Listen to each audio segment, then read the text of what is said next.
Every great story has a beginning, a moment where someone makes a decision that changes everything, not just for themselves, for every single person that they will ever teach. Think about that for a second. One person, one decision, thousands of lives. This is the power of choosing to become a teacher. Welcome back to the Stay Teacher Podcast. I'm your host, Coach G.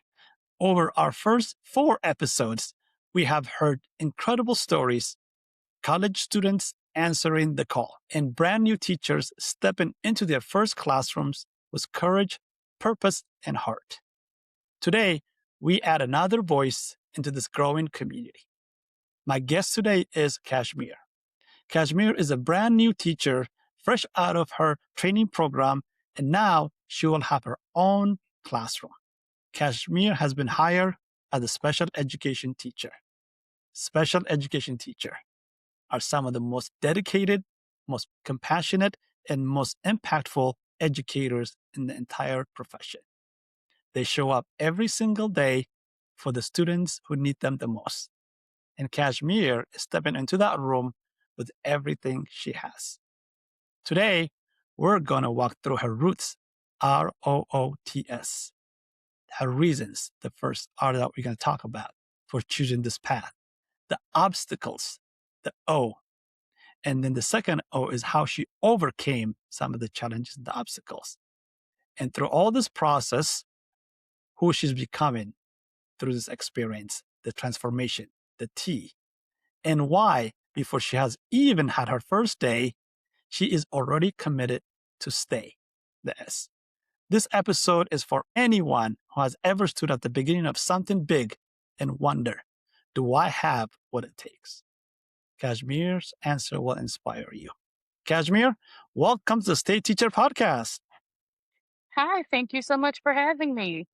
I am so glad you joined me. First, I want to say thank you so much for joining the State Teacher Podcast. Well, let's get started with, we want to get to know you. So just tell us about your background, and you can talk about your college experience, or you can even go a little bit deeper. But yeah, tell us. All right, well, my name is Cashmere Starks. I feel like one of the most important things when I first introduce myself is to say that I've been born and raised in the city of Pittsburgh because that has shaped a lot of my experiences and my life choices. I am a recent graduate from the University of Pittsburgh. I did a 4-in-1 program. So I did 4 years for my bachelor's in applied developmental psychology and then 1 year for my master's in early child education. And I'm also special education certified, which will become important later. Um, I attended the University of Pittsburgh, as I've said before, and that was very important for me because I wanted to stay home. I had family members who I needed to stay by, especially my father who was sick. And I feel like staying at Pitt and staying in my home city was probably one of the best higher education choices I could have made for myself, Mhm. not just because of being able to stay local and walk and take care of my family, but also because I was able to immerse myself so much more into a city that I have already loved my whole life. I was able to get into communities and meet different neighborhoods and different students and different children and Yes. join different programs and just be able to help the city that I've lived in my whole life. And that was amazing. Yeah. And the beautiful thing is, from what I heard, is that now you have a job and you're going to stay at home. You're going to be serving your community. Is that correct? Yes, I will be a special education teacher for my very first year at a charter school located in Penn Hills. Yes. That is great. That's awesome. Congratulations. I know you're very excited. And, Mhm. but with that, I'm sure you're going to talk about this, but I always like to start with the why. And we're going to do our roots framework, like I mentioned earlier. So we're going to Mhm. start with our reasons, the R, and talk to us about your reasons. Why did you join this beautiful education field? Tell us if you have any specific reasons or experience or advice or mentorship or something that just guided you to this beautiful field. Tell us the reason. I think to look at my reasons, we have to look at 3 different segments. Hmm. We'll start with the first, which was my own school experience. Yes. Throughout my schooling experience, I had a lot of teachers, of course, Yes. and I had very few that I could say were truly amazing to me. and very few who were truly terrible to me, and then a lot of them just hit the middle line. And the teachers who were amazing to me, the teachers who looked after me as a person, who saw me more than a student, those teachers have stuck with my heart since I have left their classroom. Wow. Like, I love them, I appreciate them so much, and they truly did save my life at one point or another. Wow. And when I think about the bad teachers and I think about the teachers who have failed me when I was going through some struggles and when I really needed somebody to listen or reach out to me, I think about how I never ever want to leave a kid in the position that I was in. Mm, okay. And when I think about the middle line teachers, I think about the teachers who just did their jobs. They were Mm, there to teach and they taught. mm, And I think about how they didn't really try to make connections with me or any of my classmates or the other students in the school. They would follow their lesson plans, they would get through the projects and the papers, and then we would be done with them at the end of the school year. mhm. And I think about how much the way a teacher interacts with a child and their students can be so formative to how that student views school. Yes. Like, I had a lot of my bad teachers before and middle line teachers before I had my good teachers. And Yes. I have always been an amazing student, amazing school student. I had straight A's. I graduated valedictorian from my high school, but I didn't truly enjoy school until I met my very first amazing teacher. Mhm. And that's when I think about how a student like me who could excel in the school environment but not really feel safe there until she had somebody who she felt like saw her and heard her and understood her and supported her. Yeah. So that would be my first reason. I never want a child to feel like they have gone Yes. unnoticed like I had in my past. Yes. My second reason would have to be happiness. Before I decided to pursue psychology and education and special education, my original major was engineering, and I Oh. intended to major in chemical engineering. Mhm. And Yes. everybody has that reaction when I tell them that because it's a big jump. Mhm. But I pursued engineering as a freshman, and it was difficult. And of course, it was. It's a Yes. difficult field. But outside of the difficulty, I was just truly unhappy. And the turning part for me was when I was in my Gen Chem 1 recitation, and we were all talking about we had just finished our quiz and we were getting ready for our 3 hour and 50-minute lab. And we were all talking about how stressed we were from this one physics class in particular. And Yes. somebody, I remember saying, like, is anybody actually happy in this major? Like, is anybody actually having a good time? And everybody laughed and said that you don't get into engineering for the happiness, you get into it for the money. And Oh, that was so when I true. realized that I was following a very soulless path. Mhm. And I had to do something else for myself. Would I have been successful in it? Of course. Would I have made money in it? Of course. But Yeah. would I have been happy?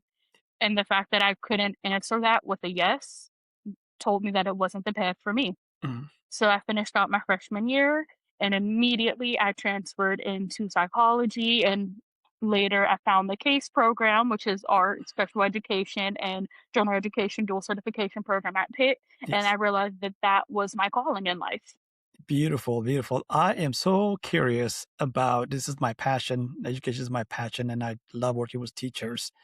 And I 100% agree when you said um, there were a few teachers, I mean, you mentioned maybe a specific teacher that actually made a big difference in your school experience. Quickly share with us, if you remember something vividly, what are some of the things or actions that teacher took that's still sticking with you or stuck with you to become a teacher? Do you have a specific example? I know you have multiple, I'm sure, but give us something that is just still sticks. My first amazing teacher, I can say her name, she wouldn't mind. Her name was Michelle King, Yeah, and she taught at my middle school and the elementary school. And she was a black woman like me, and that was the very first connection that we had. But yeah, not every black teacher connects with every black student.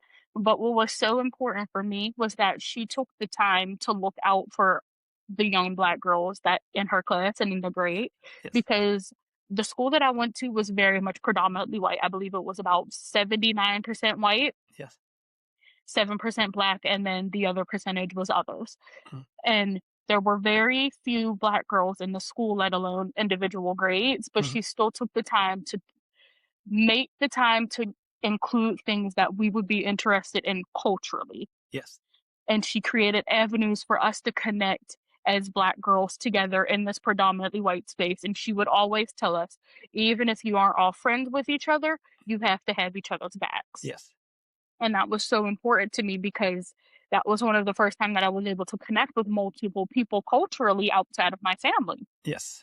And the fact that she would create those spaces for us and spaces where we could talk about Black girl things and we could have a safe space where it was just each other. Yes. And we could talk about the Black community. We could talk Yes. about what it felt like to be a girl and Black in this school and in Yeah. this space when there are so few of us. That was so important for me and for my development in school. Yeah. Wow, Michelle. Michelle, if she's listening, big, big kudos to her. So I hope she's still teaching. Do you know if she's still teaching or she's still around or she retired or do you know? Last I heard, she had went back to Ethiopia, Mhm. but I know she came back to the city. I actually Yeah. saw her probably about 2 years ago. Yeah. I don't think she's teaching anymore, but I know that she's been on TED Talk, and I know Yeah. that I'm pretty sure she does like a lot of like coaching and Yeah. educational like advice things. Yeah. You know what? I would love to have her in this podcast. Obviously, Michelle is doing some a lot bigger things related to teaching. So I just acknowledge her. So thank you for sharing that story. You Oh, mentioned about something that I have to address here and talk to you and help me understand this. You talked about Black educators. My episode 3, I talked to Isaac, a young African American educator entering this field. I asked them, our field, education field, in public school settings, we don't have enough African American educators. You, as a female Black African American educator, you are rare again, similar to Isaac. Actually, African American, I believe it's like less than 2% in our public school settings are African American male teachers. And for female, I believe it's 5%, a little bit over 5%. So only 5% of educators in our public school settings are African American female. So my question to you is, you're entering this field as an African American woman. Tell mhm. me your own personal opinion. How do you feel about that in terms of, okay, this is, like you said, this is your calling, and why are you entering this field knowing that you're going to be the small percentages? I think because I'm a small percentage, I have to enter this field. I think about Michelle King, and she was the first amazing teacher that I had, and she was a Black woman. Yeah. But the rest of my amazing teachers are all white women. And I think about the fact that there are young Black kids all over the country who go their entire lives without having a Black teacher. Hmm. And that's not to say that white teachers and teachers of other races can't connect with young Black children and be amazing to them, Yeah. but having that cultural connection is so important in the education setting, Yeah. especially for children who are going into Yeah. predominantly white spaces. Yeah. So I mentioned about the percentages, right? Very small percentage, 1% for African American male teachers and about 5% or so for female African American teachers. And I'm going to ask this question. I'm going to ask it to you. I asked it to Isaac.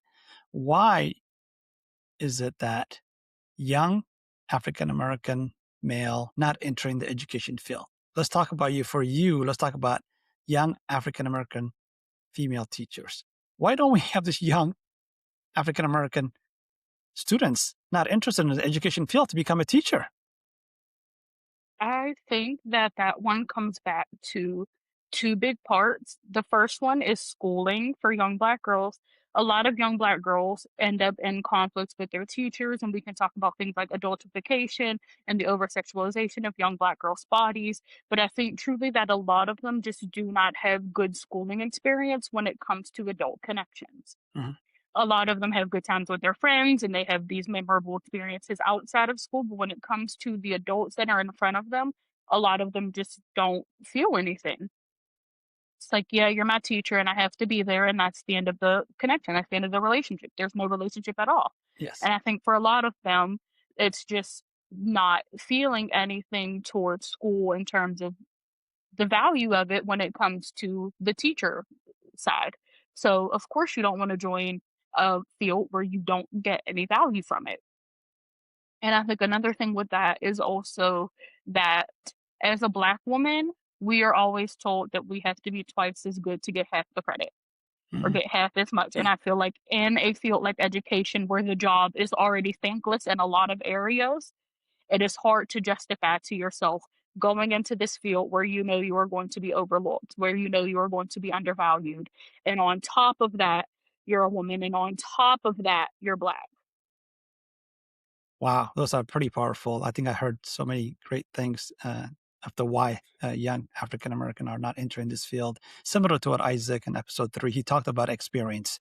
They just don't have positive experience. If they had positive experience, then they would want that experience again. So they would enter the field. So that completely makes sense to me. Thank you for sharing that. So I know we spent a little bit more time on the reason, the why, but let's go now to the obstacles. We're going to talking about our roots here. We talked about the R. Now talk about the O, the obstacles. Talk to me about some of the obstacles you face entering the field, or maybe you're facing it right now, or you continue to face. Well, the first obstacle I already talked about was me switching majors. Hmm. And my mom, this is really funny because my mom would always say, like, when I first told her that I was going for engineering, she didn't really think that I would follow through with it. Yeah. And her thoughts about it were that she knew that I would be amazing in any field that I entered and I tried my best in, but she was there's you're not going to have a passion in it. It's not where your heart lies. Yes. So when I told her that I transitioned from engineering into education, she was like, "That's your passion. That's where your heart is." Hmm. And I think that that is truly the biggest obstacle is finding your passion for it, finding your love in it. Hmm. One of my previous bosses would always say that this field takes hard work. You have to put your heart into it to do your best, and you have to have heart in it to Yes. want to do it at all. And I Mhm. think that finding that drive and that willingness to admit that this is what I want to do, no matter what obstacles I may face, is the first obstacle in Mhm. itself. Another obstacle that I would say is the stigma around becoming a teacher. So I can only speak for myself and my community and my family, but you don't always get a lot of positive reactions whenever you tell someone that you're becoming a teacher. Mhm. Like, of course, everybody's like, "Oh, good, you're gonna be a Yeah. teacher," because it's like there's somebody to look out for the kids, next generation, that stuff. But then the further that the conversation goes, the more the negative starts to come in. You're Yes. not gonna get a lot of money. Yeah. The kids aren't respectful. And there's just a lot of stigma around like teaching not being a good field to get into, a good career to Yes. pursue for yourself. Yeah. So an obstacle for me was kind of having to ignore that stigma. And then there's a very big rise on social media of teachers talking about how much the education field has changed Yes. and how it feels like it's very hopeless and a lot of teachers are quitting within their first 5 years. Yeah. I think they said it's about like 30% of teachers don't make it to their 5 years Wow. Yeah. through the first 12 years. Yeah. So it's like there's a lot of changes going on and a lot of people are giving up. So just powering through all of that negativity towards this field was another big obstacle for me. Mhm. And then, of course, I'm going to address the elephant in the room. I'm a Black woman. Mhm. And as you talked about the percentage before, there's only about a little over 5% of us in the classroom across the country. And I can think about when I went with through my education at the University of Pittsburgh and my personal cohort, there were three of us. Wow. Yeah. And one of us dropped out before she could finish her grad year. Mhm. Yeah. So there were two of us at graduation. Yeah. So this is obviously, it's alarming, right? 5 years is a cutoff for a lot of teachers. A lot of times, if they can make it past 5 3s, they're going to stay in the field. But 5 years is the key year for teachers. They're going to come back or not. But so now we're talking about obstacles, right? And this is Mhm, what you shared is so real. And some of my guests share some of the things that you said. So now, what do we do about this, right? So now we have to overcome this because we love this field, right? We got to protect this field. We shape the world, right? So mhm, when you hear all these negative stories, the stigma you mentioned, what do you do to overcome it? Because you are in this field. The last thing you want to hear is your neighbors or your family members or social media. People just continuously talk about this field as it is a disaster. So what do you do mhm. to overcome this? Because this is a beautiful field and we need some strategy. I'm curious about your strategies on how to overcome this stigma, this what I call this noise that we hear all the time. Mhm. For me, it's a lot of having confidence and understanding that experience does not is not generalized, right? Mm, So I am confident in my choice to become a teacher, no matter what people around me have said, no matter the negative things I've heard about it. Becoming a teacher is what I want to do. yes, That is my heart's desire.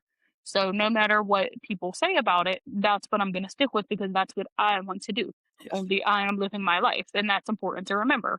yes, And I also think that you have to remember that a lot of people who, and this is just social media in general, and this is something I wish kids would pay attention to.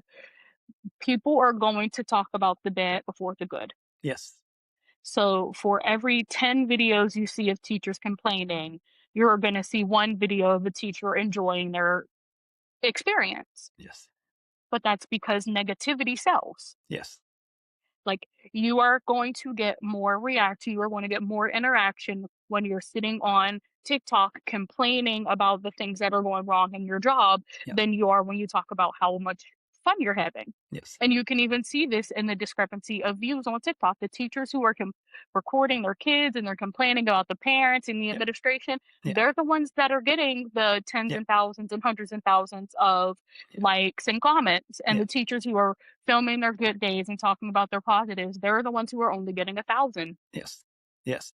So this is so true. And this is why this podcast exists. You're right. I mean, we're talking about how do we elevate the teaching profession? How do we share our beautiful stories and why we're entering this field? Right. This is a great story that needs to go everywhere. It needs to be heard by everybody, especially people that are involved in education. But you are right. If I was talking about something in education that is a disaster, I'm just pointing out every horrible thing in education. You're right. This podcast will probably be like one of the most popular one because well, people will follow or Mhm. comment it. But by the way, I don't want that. This is real. We're talking about real life, real teaching, real profession here. So we need to elevate it. I'm glad you mentioned that. So that's why we have to share our story. Tell me more about though. You mentioned how you overcome this. So what other strategies do you have? Yes, you can, like you said, you have a key purpose. You know your whys. I'm going to be a teacher. Nobody's going to stop me, is what you said. True. Mhm. But what else do you do? Do you have a family member or someone you go Oh, to, or what do you absolutely. do? Yes. I have so I have my best friend, and me and my best friend have very different walks of life. Hmm. But one thing that we have always done is support each other in whatever choices we make, as long as they're good choices. Yes. So my best friend is someone that I talk to all the time about things I'm doing and choices that I'm making, and she always gives me her honest opinion and her honest advice. Yes. And she tells me like, if you feel like this is what you want to do, then Yeah. go for it. Yes. And I also keep in contact with my cohort. Yes. Like, I know you interviewed Elise Thompson earlier Yeah.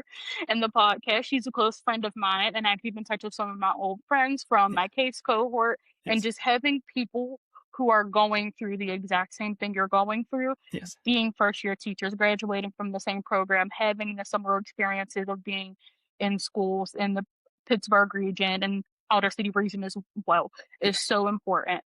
Having people who can block out that noise and Yes. be a beacon of light. Yes. We all need that. Thank you so much for highlighting that. We all need that. We can't do this by ourselves. So if you're listening, you're in the field, or you're thinking about entering the field, you can do it. You do need a support Mhm. system. There's going to be obstacles. By the Yes, you way, do. every job is going to have obstacles, but the people that stand and they keep going is because one, they have the passion for it. Two, they have a support system. So thank you so much for highlighting that. So now let's shift to, we talked about obstacles. We talked about how we overcome them, the transformation of this. And education is so beautiful, right? We get to learn and grow every day, every second. Think back when you were young, maybe entering this field. You talked about it when you decided to be an engineer. But so look through all that until all the way now. What does this transformation look like? And who were you before, and who are you becoming as a process of all of these challenges and successes? What's the Hmm. transformation look like? Think that my transformation has been gradual, but some things that have definitely changed are a lot more confidence in myself and my capabilities, Hmm.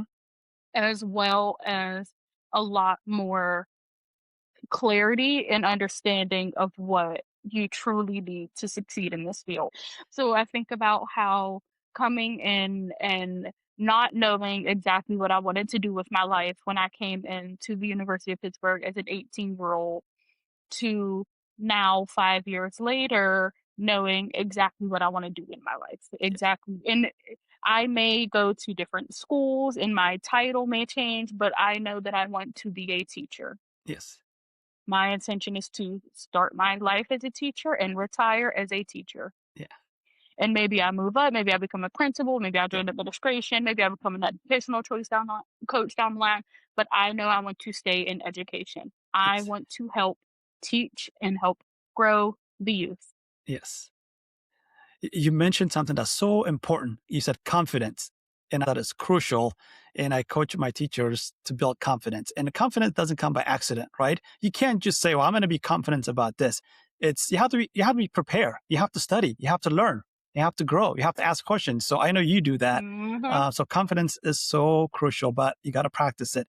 So you kind of answered a little bit of my next question about transformation. What do you see yourself doing in 4, 5, 6, 7 years? Paint me that picture. Cashmere is doing X, Y, and Z in 5 or 6 years. But tell me, what does that look like in 5 years? What are you doing? In 5 years, I will be doing the same thing in terms of job title, still be a special education teacher, Mhm. probably at the same school, but I'll definitely have a solid routine down with my students. And I believe that I will have a good balance between relationship building Yes. and meeting the goal of school, which is for my students to be prepared to pass on to the next grade. Yes. And I also know that there will be, I call them spots Yes. throughout the school year where it's just times for the students to enjoy themselves, to have fun, to Yes. team build, to just have a relaxed day before exams come up. And having a preparation for that and a routine for that, which will truly become impactful for Yeah. them, Mhm. is what I want to start building for myself. Yeah. So if I ask one of your students, let's say in 5 years or 6 years, I come to your classroom and you're doing what you just said, your classroom is awesome, you're doing a lot of great things for kids, and I just pull 2 or 3 kids to the side and say, "Hey, tell me about Kashmir, your teacher. What are some of the things that she does that you love?" What would they tell me about you? They'll probably tell you that they always know what they have to be doing. Mhm. I am very big on routines and expectations and everybody following them and there being no confusion about what my students are supposed to be going Mhm. at any given time of the school day. They'll also tell you that I'm fun. I do like to joke with them. I do let them joke around. I love when kids are able to just have fun with each other, but still stay on task and be respectful with each other. So they'll probably talk about the jokes that I made. They'll tell you I'm a big nerd because I am, and Mhm. it's going to reflect in everything I do. I love Yeah. superheroes. Yeah. Yeah, I'm a nerd. I love Yeah. anime. Yeah. Um, and I think they'll just tell you that they enjoy being in my classroom Yeah. because I give that balance of this is a learning environment. So we are going to work and we're going to learn, Yeah. and that's not negotiable, but we can also have fun. Yeah. I can definitely see that. So now let's shift to this is great. Let's shift to our last one. We're talking about roots, ROOTS. The last one is S for stay. And the question I have for you is we talked about you as an African American female teacher. You're Mhm. rare in special education field in general in our public school settings. And now I'm a principal or I am in charge of human resources. And my ultimate goal is to hire African American educators. And but not just to hire them, I need to keep them. They need to Mhm. stay teaching in my school district. Be honest with me, how do I do that? And talk to me like I am a principal or an HR director, somebody with power that can make a difference, that has the leverage to make sure that teachers stay, teachers like you stay. What can I do? Mm. I would say trust and support. Okay.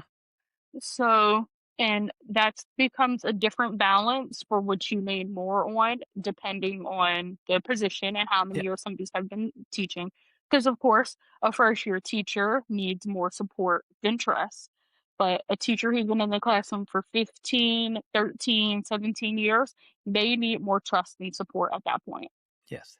So I feel like admin tends to do a big one size fits all, where it's no matter how much experience you have, everybody has the same expectations. And that's fair to a certain degree, Yes. but there becomes a point where, as a veteran teacher, you just need the people who are in charge to trust you to do what works for your classroom, Mhm.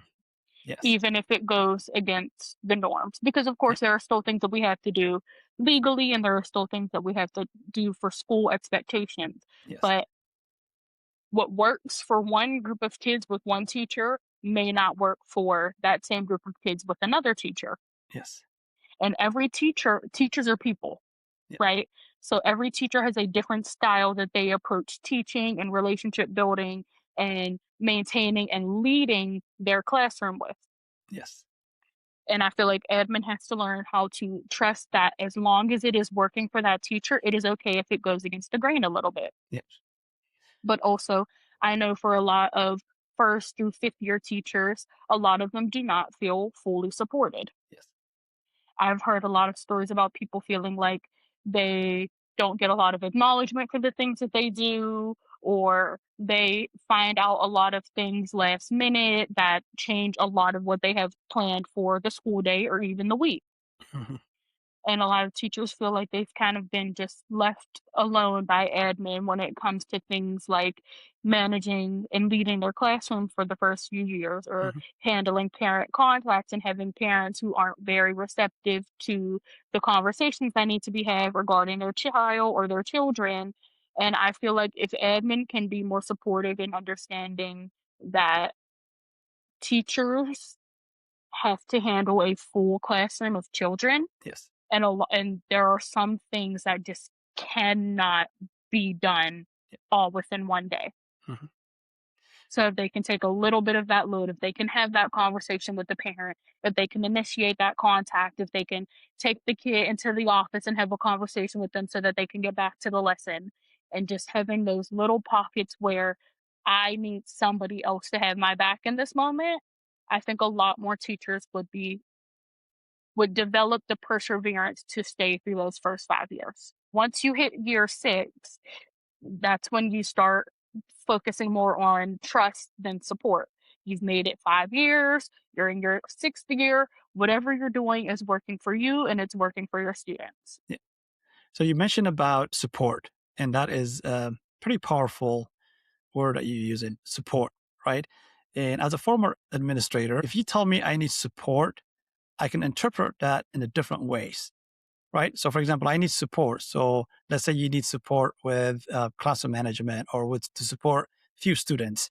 Okay, I'm going to give you a teacher aid. So, for me, I'm done. I did my job. I supported you. But I think what I'm hearing you say is something different and unique when it comes to support. Tell me a little bit more about that. What does support look like, especially for you as a brand new teacher?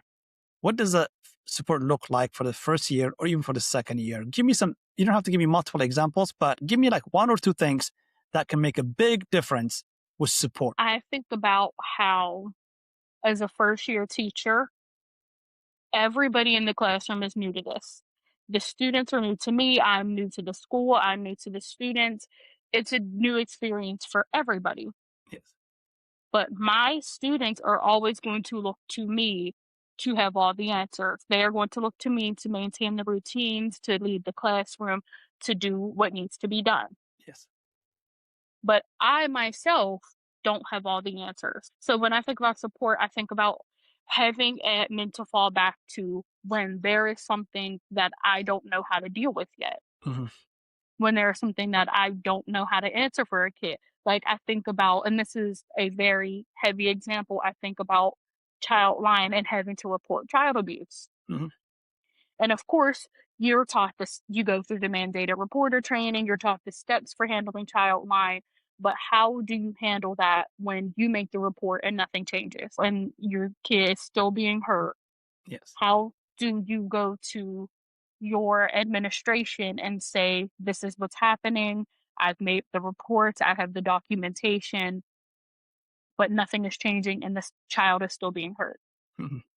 Yeah. That's not a situation that a lot of first year teachers know how to deal with. That's not a lot of Yeah. situations fourth year teachers know how to deal with. Yeah. And that's still a heavy situation for seasoned and veteran teachers. Yes.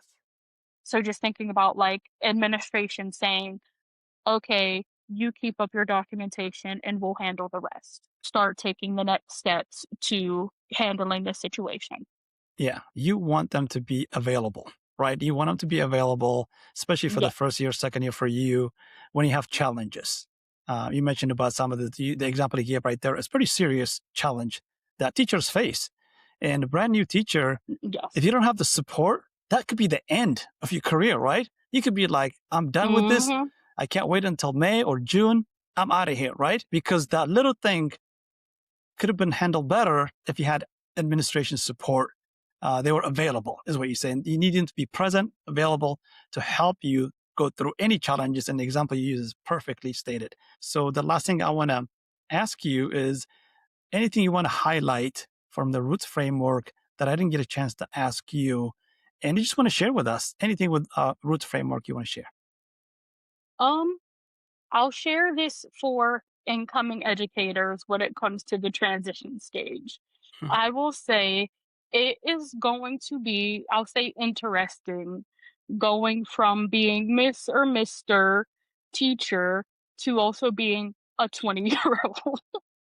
Yeah. Like, you're still figuring out yourself and your adulthood, but you have a bunch of little people or not so little people who are Mhm. all looking up to you to be the adult and be the leader. Yeah. And it's a big dichotomy, and you're going to feel, I'll say, not secure in it. It's gonna be a little bit like imposter syndrome, Yeah. where you're like, I can't be the adult in the room. I barely feel like an adult. And Mhm. that is real. Yes. That is, but just trust in your experiences, trust in your heart, trust in what you've learned and what you know, and you'll be fine. Yeah. And it's okay to still be that 23-year-old in the classroom Mhm. and be a teacher. You just have to find that appropriate balance. Yeah. That's a great advice because a lot of the young teachers, yes, they're just going in. There's going to be some age gap.